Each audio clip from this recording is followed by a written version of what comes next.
என்னன்னா இவ்வளோ கிளிப்பு இருக்குதுன்னு நினச்சிக்காதீங்க. இந்த கிளிப்பு வந்து தான் நம்ம துணியை நல்லா டைட் பண்ணி அந்த சவுண்ட் வர மாதிரி நம்மளுக்கு கொடுக்கும். அதுக்கு நான் ஏற்கனவே மட்டும் சொல்லியிருக்கிறேன். நான் வேற எந்த துணிலையும் நான் ட்ரை பண்ண வேண்டாம்னு சொல்கிறேன். சில்க் காட்டனில் ஃபஸ்ட்டு ட்ரை பண்ணாலே உங்களுக்கு வந்து எல்லா ப்ளவுஸ் எந்த ப்ளவுஸ் வந்தாலும் நீங்கள் முன்னால் போட முடியும். ஓகேங்களா? இந்த காட்டன் மெட்டீரியல்லாம் போட்டிங்கன்னா சில்க் காட்டன் வரது கொஞ்சம் கஷ்டமாக இருக்கும். அதனால நீங்கள் சில்க் காட்டனே வாங்கிக்கிங்க.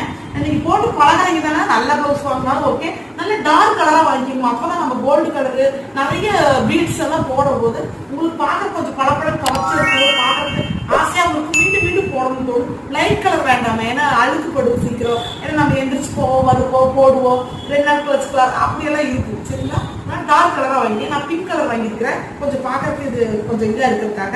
அதே மாதிரி பிங்க் கலரில் கோல்டு கலர் போட்டால் நல்லா அட்ராக்ஷனாக தெரியும். அது ஓகேங்களா? நீங்கள் டார்க் கலராக வாங்கிக்கணும்.